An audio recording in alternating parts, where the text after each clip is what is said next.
Hello, and welcome to Real Estate Investing Deal Deep Dive. I'm your host, Jeremy. The Deal Deep Dive offers lessons learned from Canadian investors while scaling their portfolios. If you're looking to scale your investments, listen to stories from those who have already been there and what they did in your shoes. Dustin, welcome to the show. Hey, Jeremy, thanks for having me. Absolutely. Now, just before we get started, for all the listeners afterwards here, I am feeling a little bit under the weather. If you do hear a few coughs, I do apologize. We are going to do our best to try and edit that out, but there might be some sounds in there still. So, Dustin, for those listeners who don't know, who are you and how did you get started in real estate investing? Yeah, so my name is Dustin Racine. I'm a flipper and a realtor with eXp Realty. I started, it's a bit of a long story. So initially, out of high school, I got my plumbing certificate, became a journeyman plumber gas fitter. I started my own company, which strangely enough, I called Built with Pride Construction. I kind of left the door open because I knew I wanted to transition into. So eventually, I actually had a friend whose landlord wanted to renovate a house in Redwater, Alberta, of all places, which is about 45 minutes north of Edmonton, for those who don't know. So I took that on. Didn't make much, try to get your foot in the door. Don't exactly know the cost of things yet, but I enjoyed it. I took a lot more joy out of that. Plumbing's good, but it's nice to see a house transition from start to finish and take something ugly and outdated and make it fresh and new and something you can be proud of. So after that, I kind of transitioned and focused more on the renovations business and contracting, and did some suites for actually the first client I did a suite for was a realtor. And I thought, hey, this is great. This guy's got tenants in his basement, tenants upstairs. He's cash flowing. He's even after paying me, he refinanced and got the bulk of his money out. And I'm like, this is a pretty good gig. So I said, why can't I do this? So did a few joint ventures, then eventually went on my own doing flips and suites, and kind of grew step by step. And then eventually I was usually sending the deals to my agent, and he was making the money. So I said, you know what, I'm gonna get my realtor's license too and try to keep it in house. So yeah, the plan now is just grow the real estate business and become a realtor full time, and then on the side I'll still be doing the odd flip here and there just to keep it interesting and fresh. It sounds fair. Just for some context here, when did you start being a contractor? 2011, I opened a company, Built with Pride Construction. Sounds fair.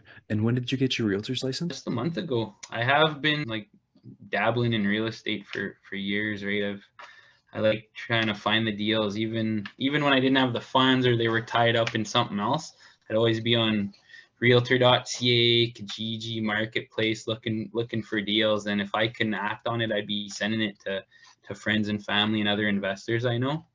So it's kind of a perfect fit. I knew eventually I wanted to get into real estate full time and help investors and find deals. And even I enjoy the back and forth too, rating out deals and offers and counter offers. It's fun. It sounds cool.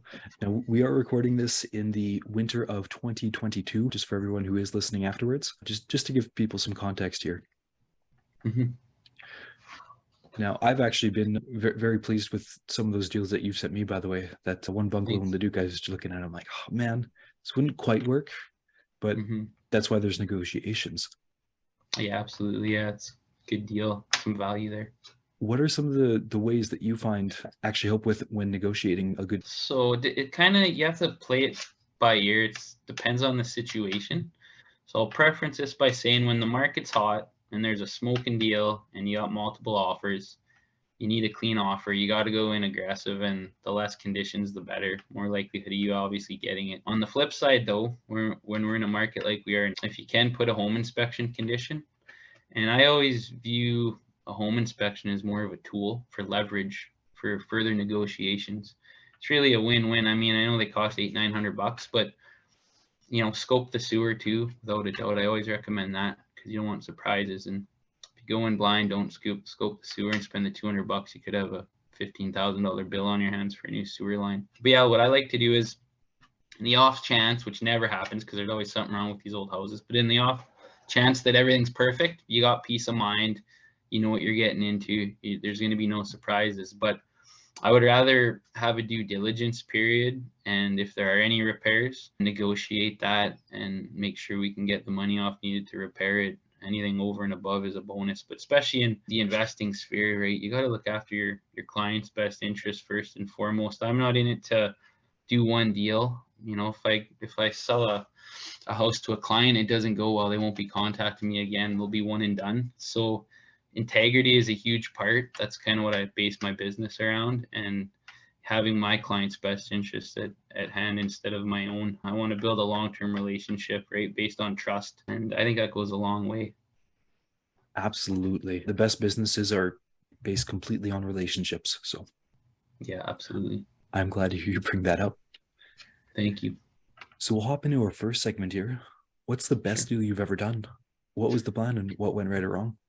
Yeah, so two come to mind. Just to rewind the clock, when I was 21, my then girlfriend, now wife, she was 19, about to turn 20, and we didn't know much about real estate, but we knew we wanted to buy a house. And I was living at home, and rent was cheap, so I was able to put some money away pretty quick. And I was, working 7 days a week. I'd drywall Monday to Friday, and then do security on the weekend. So I didn't have time to spend money. But anyway, we all of a sudden this little house popped up in Beverly, not the best area, but it was a couple blocks from my grandparents' place. So we went and checked it out, and we're just kids, and put an offer in and got it. And this was right before the boom when things went crazy. So fast forward a month, we get the keys. The realtor was actually the owner, and he hands me the keys and said, "Oh, you already have equity built into this. I should have waited a little longer to sell it." And I said, "What's equity?" And he said, "Well, the house is worth more now than what you paid even a couple months ago." So I said, "Okay, cool." So we put a renter in the basement for a couple of years, and we actually set her money aside, and that ended up paying for our wedding a few years later, which was cool. But then eventually we sold it. So we owned that house for 3 years, bought it for 147, sold it for 247, and then ended up, I wasn't too smart. I was a late bloomer. I took that money and bought a lot out past Gibbons and a subdivision, paid cash, bought an acreage lot, and then built a house on it. And I don't know why in my head I had this idea of the perfect life and the wife and the kids on the acreage, right? And then I had to buy a quad and lawn tractor and a snowmobile, and eventually, make a short story long, I was like, I'm not really getting ahead here. I'm just making money and spending money. And then I had this mental mind shift after that. And in hindsight, what I probably should have done is kept that house, rented it out, refinanced, and then bought another home and maybe put a suite in the basement. And it's just the two of us at the time, my wife and I. We could have lived in the basement and rented out upstairs, and our bills probably would have been covered or close to it. But hindsight, right? Better late than never. So eventually I got smart. And I guess that'll lead into my second best deal. So we built this acreage, and then a lot came up just down the road, same subdivision. It was beautiful. It was right on the lake, called Lily Lake. It's more of a glorified slough. It's not Wabamun, but you can still kayak in it. You can canoe. We had a paddle boat and stuff, so that was cool. But anyway, this lot comes up, and actually it was a builder. I did his plumbing in Gibbons. He told me about it because his niece is an agent, and he said, "Oh, there's this great lot just down from your place," and I'd hop on it, but my money's tied up in other houses. And I said, "Oh, I'm gonna check it out." So I don't even think they had the sign out yet. I pulled it up on MLS, and they were asking 55K. I think the agent was a city agent, and he just used the appraised value, and that lot probably should have been 90 grand conservatively.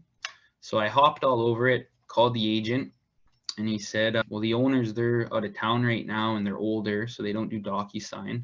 Why don't we reconvene Monday?" I think this was on a Friday, and I wasn't happy. I said, "No, I want to get this under contract, get this done and tied up."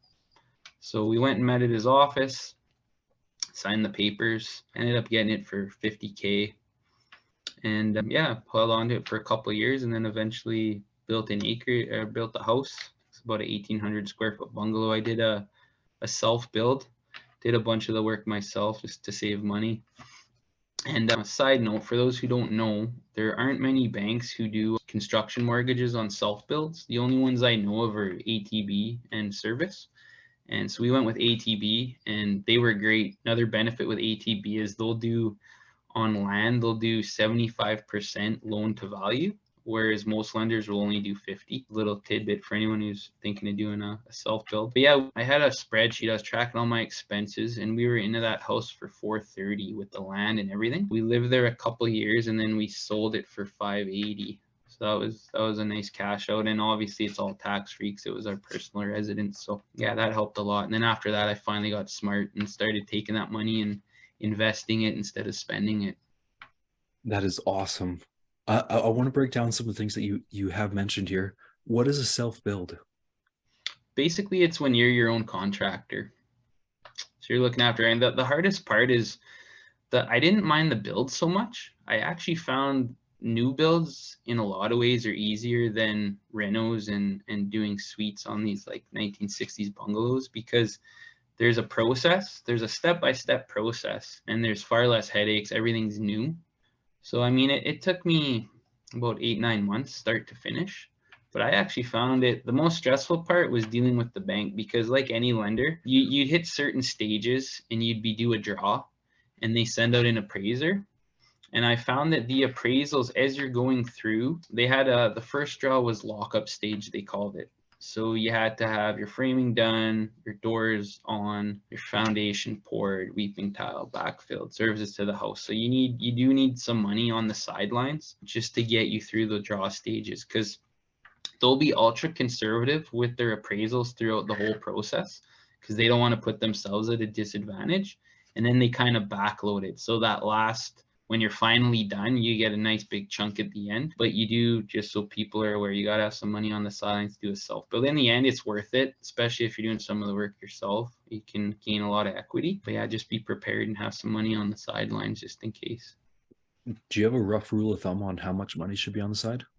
I guess it depends on the scope and what the project is going to cost. But I'd say 25-30% of your all-in cost, at least with a new home, have 25 to 30% of that in cash. Or whether even a HELOC, right? If you can refinance your existing home, as long as you got access to those funds and quick access to those funds, that's the biggest thing. New home warranty is another thing. When you do a self-build, you got to register for new home warranty. There's a few different options they give you, but essentially you have to give a big deposit. They hold it for a certain term, and then once there's no issues, no defects, you get a portion of that back, the bulk majority of it. Whereas if you hire a builder, it's a lot less headaches, less money up front. Obviously, you just do your down payment. Then at the end, when they're done, you just roll it up into a traditional mortgage with an 8-lender. But yeah, if you can do a self, I'd recommend it. But I know the city's pretty sticky about them, right?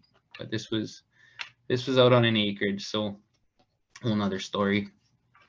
Slightly less restrictive. Yeah, absolutely. It's Wild West out there. It sounds fair. So looking back on it, what would you do differently on the self-build deal? Not a whole lot. It went well. I don't think I do a whole lot.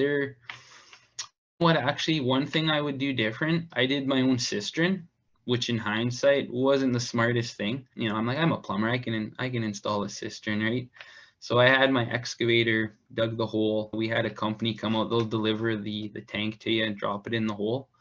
But what I didn't do is to kind of try to paint a picture. So there's an outlet. It's basically encased in concrete, and there's some brass threads in the cistern.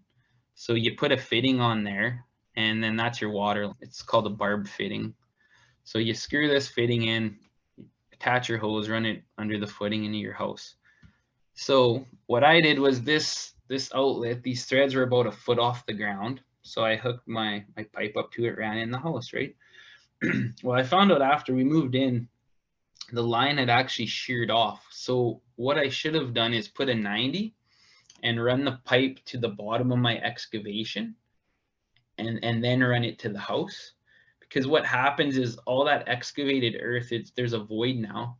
So once you backfill, all the pressure of that earth is sitting on that pipe, and it sheared it off. So that was a lesson learned, right? I'm trying to save money, and I kind of shot myself in the foot. So about a week in, all of a sudden we had no water, and I'm like, well, what's going on? I checked the pump, pump's working. So I called a guy out I know, and he excavated and said, "Who did this cistern?" And I said, "Oh yeah, that'd be me."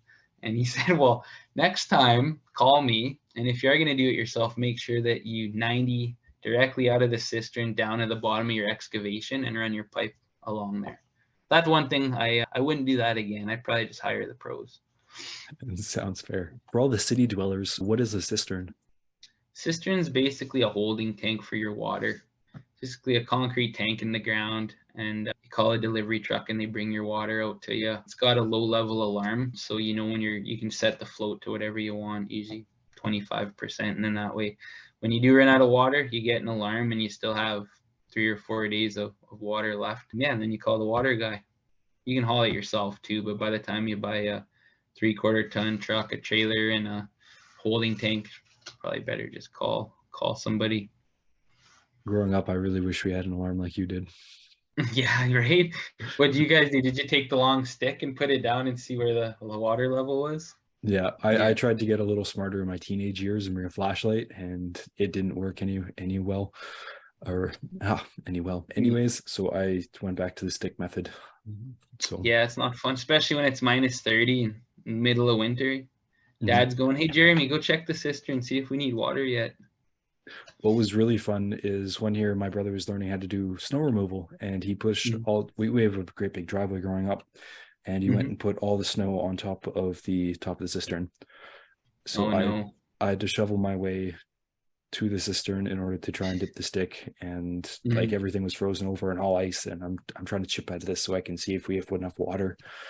Yeah, it's good times, You good think he times. did it out of spite? Maybe he tried to make it seem like an accident. He was 11 or 12. He didn't know any better. Oh yeah, yeah, yeah, yeah. Honestly, my parents were just happy that he was helping out at the time. Nice. Yeah, it's And good. they didn't think about where he put the snow anyways. Yeah, yeah. Lesson learned, eh?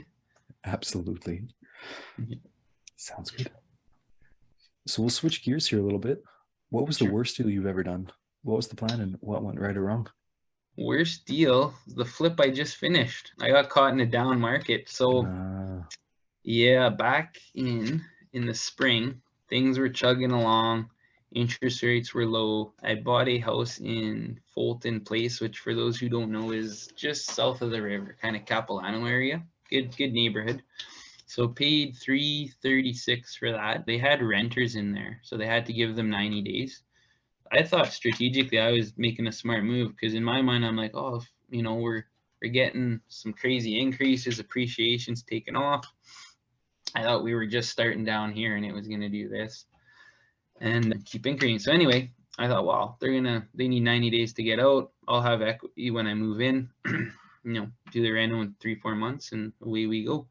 And actually, when I was about halfway done the reno, things were still good. It was like the tail end of summer, and there was one just around the corner that went for 570, and it was similar. I had a corner lot and a single garage. They had a kind of standard lot with a double. But other than that, I thought my reno was nicer. So I thought, oh yeah, this should be able to list for 550 and get 540. And then, as a lot of people know, the wheels fell off and the Bank of Canada kept increasing rates. And yeah, I, like a lot of others, kind of got caught in the middle of it in hindsight. But as long as you win more than you lose, it was a tough pill to swallow. I took a 30K hit on that, but in hindsight, as long as you're winning more than you're losing. I did a few others earlier in the year and did pretty good on them, so chalk it up as a lesson learned. And for those listening, it's just my opinion in the market we're in currently. I think suites right now are the way to go. Had I have had a suite in that place, I would have just rented it out and cash flowed a few $100 and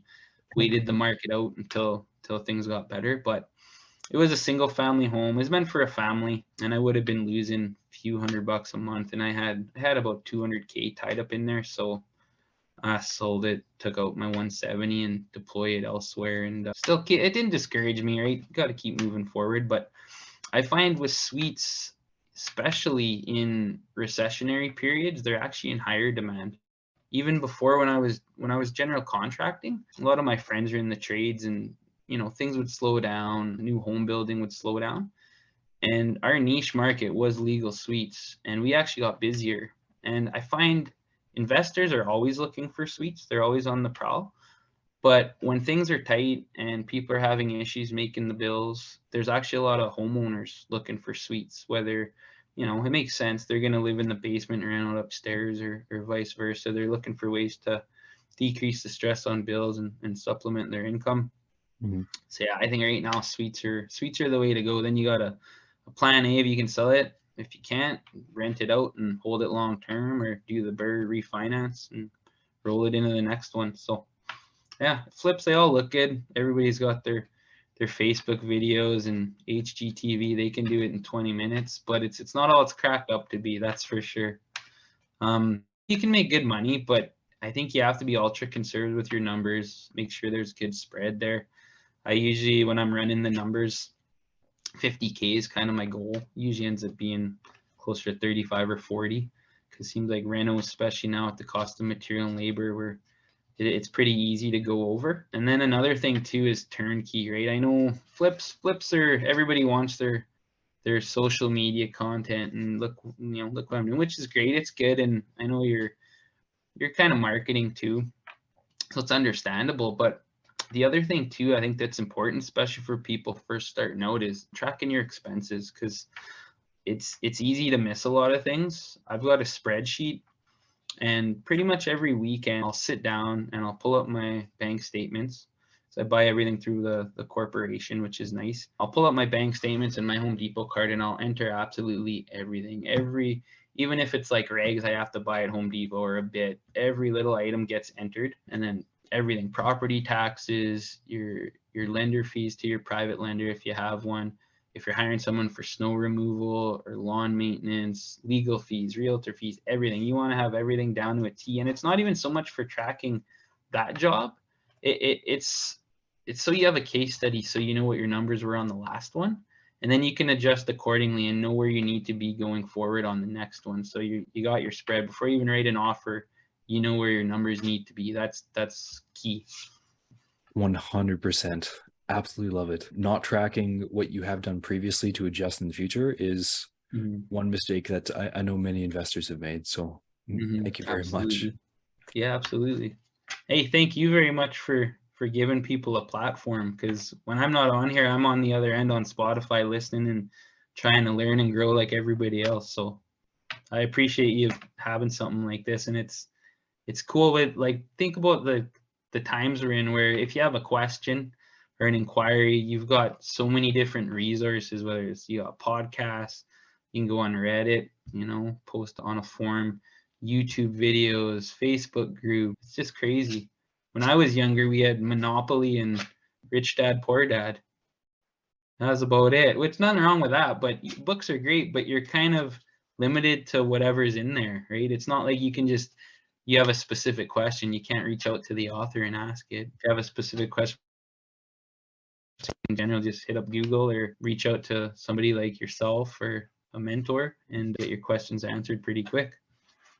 The internet has changed so much, and in investing it especially. So yeah, it's great. It's great to share, right? It's good. We're all in it together, so help each other out. Speaking of sharing, I know you're, first of all, you're a big family man with 3 daughters, and you're also pretty big into personal finance. Would you be up for sharing some of the things that you teach your kids about finance? Yeah, absolutely. Yeah. So my daughter, so I got a 3-year-old, a 5-year-old, 12-year-old, and the 3 and 5-year-olds, they're too young to understand right now. But what we started doing is actually, we'll have, whether it's birthdays or Christmas, family members get them money. And what we started doing is we do want them to have, toys and stuff, but in reality, you know how it is with kids. They're gonna get it, they're gonna look at it, play with it for a couple hours, and then it ends up in the bin and on to the next thing. So what we do now is we'll half it, even we buy them stuff, half into a registered education savings plan, put it away for their school, or if they don't use it on school, it'll be a down payment for a house or whatever they want. And the biggest thing with investing, there's a different ways to do it, and there's no right or wrong way, and you can even do a hybrid. Like what I do is I do the flips, just keep the money rolling in because I enjoy it too, and then I'll typically take half of the profit and put it back in the corporation, and then the other half I put in my tax-free savings account and buy index funds, right?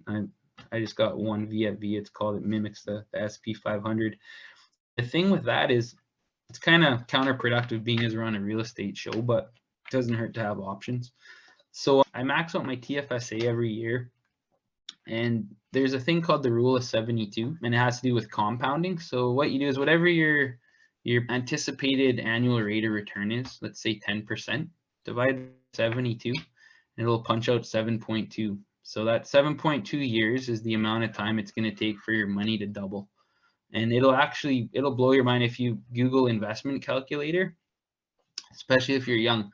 Take your initial starting amount, put in your term, whether it's 25 years, 35 years. I mean, for me, I want to retire in 25 years, so that's my number. If you're younger, maybe it's 35 or 40. And then put your return. So the SP 500 averages annual, it's 8 to 10%. And then it also pays about a 1% dividend, 1.25%, I think, on VFV. So anyway, punch that number in, and it'll absolutely blow your mind, the number that it spits out at the end. So flipping's good, but I think you also have to have a long-term game in mind too, because flipping, you're supplementing your income. It's all good and well, but you got to have a end game in mind too. And it could be other things. Some people like buy and hold real estate, BC and Ontario. Some people are big on pre-construction condos. There's all different tools and ways, but it's good to just look at all your options and figure out what works best for your situation. So getting back to the kids. So yeah, what we do, even another thing with my daughter, there's this fine line as a parent between, you always hear people say, oh, I want my kids to be better off than I was. But on the flip side, you don't want to spoil them, and you want to teach them the value of money.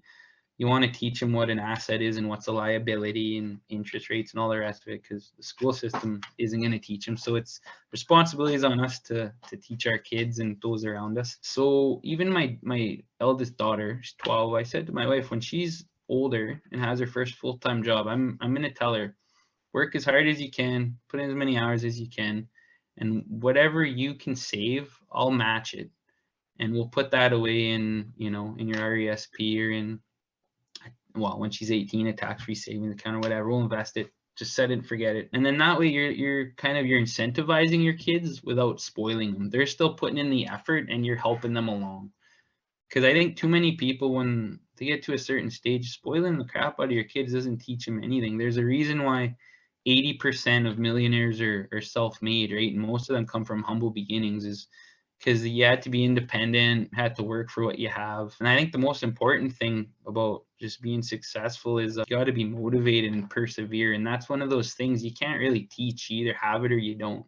And some have it, and some people, no matter how many times you get knocked down, you're going to keep going and going until you get what you want. And the world doesn't owe you anything. So if you want something, go out and get it. And it's one of those things where you can't just say, I want to get from the bottom of this mountain to the top, or you know what I mean? It's great to say, if you have a goal, let's say in 10 years, I want my net worth to be $1 million. Well, that sounds good, but what's more important is the systems you got to put in place and the processes to get there.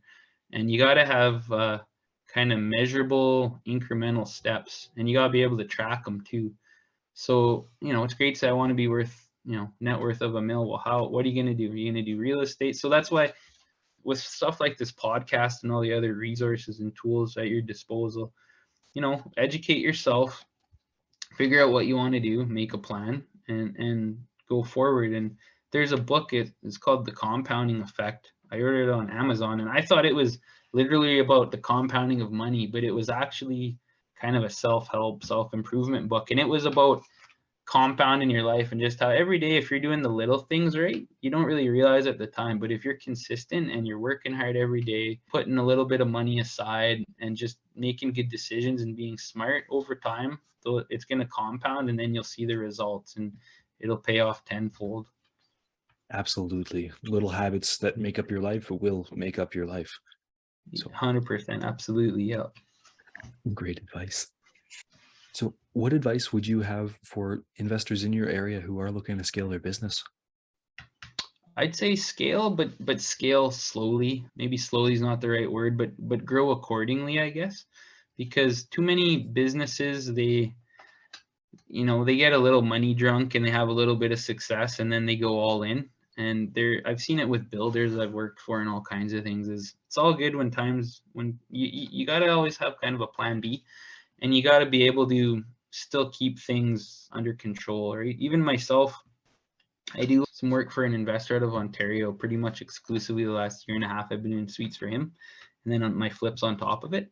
But even with that, like I used to be able to shell out a suite in 3 months, start to finish. Now my timelines here before I get into real estate were 6-7 months, right? Because I'd have 4 or 5, 6 projects at a time. So you are scaling in a sense, but also your timelines are getting longer. It's harder to manage everybody. It comes with its headaches. So scaling's great, but you have to grow accordingly and put the right people in place.